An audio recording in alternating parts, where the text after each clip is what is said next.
Hi, and welcome to another session of How To.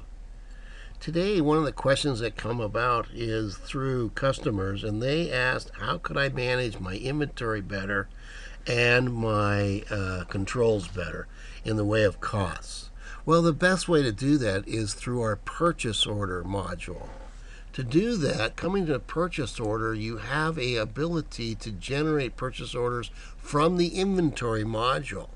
There's two ways of looking at this. If I was a buyer, how do you buy? Do you have a certain period of time do you buy? Are you buying brand new equipment? Are you buying a previous equipment that you're selling a lot of? Well, one of the things you can do in inventory is to generate this purchase orders from the inventory module. And there's two ways of doing it. Through the automatic mins and max or automatic through sales history.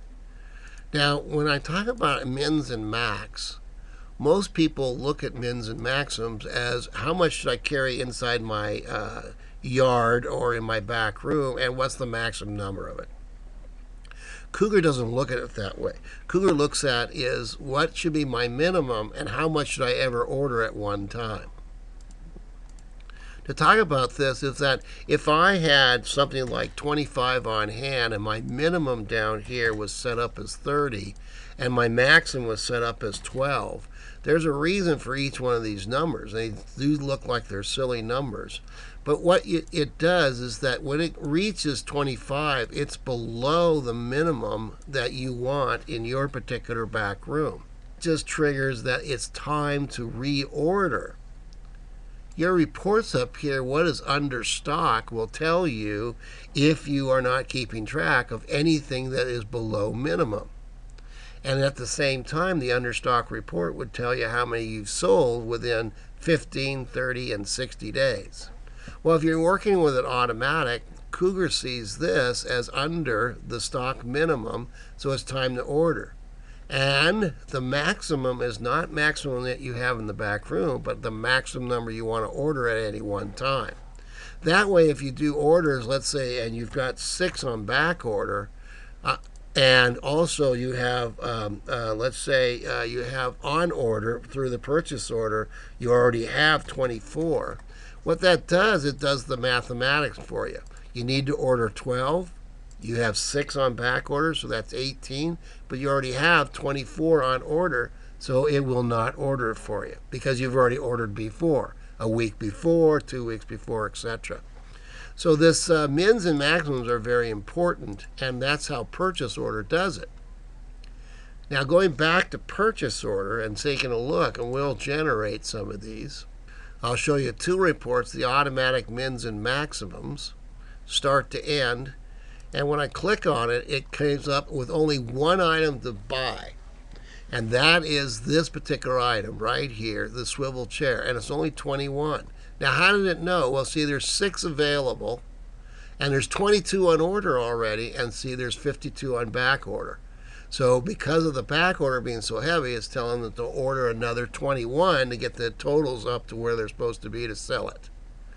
Now, you can look at these reports by going in here, looking at your availability report, and seeing exactly what is on hand during that time, and you get to see the mins and maximum numbers. So the mins and maximums, as you can see here, are R and S. So if I go down there, you can see on the report that's 150 any one time, R and S to be ordered. Now that's one way of doing it. There is another, and of course you can just generate that POs directly from that, or you can just look at the report itself. That's why it's a grid, so you can play it. Can I change this to say, hey, I want 40 this time instead of 21? Absolutely. So that's what's nice about it. Or you can just don't even want it. So you take it away and it's not even ordered. You're in control of the grid right here. The other way of looking at the dashboard, a little bit different, is through the sales history. And you write down, okay, whatever I've sold in 30 days, because that's your ordering cycle. So when I say okay here, then it comes up, and again, it comes up with the same swivel, but unfortunately, they're only ordering 1 because you've only sold 1 during the 30 days. Now again, you can change that if you want. Say I want to order 12. It just brings it up real quick of what you need to order. Now that's strictly done by sales history. What have you ordered within 30 days? I hope this will help you if you are looking for an automated system in your purchase order to run your inventory. After a while, it gets down to the fine-tuning of it and keeping it up. And if you have seasonal items, it also works very well by that. And the reason is that you know on a certain target date to stop ordering, or you change the mins and maximums to go for the next season, so not to order or to order a lot. So that concludes the how-to. If you have any questions, feel free to call customer service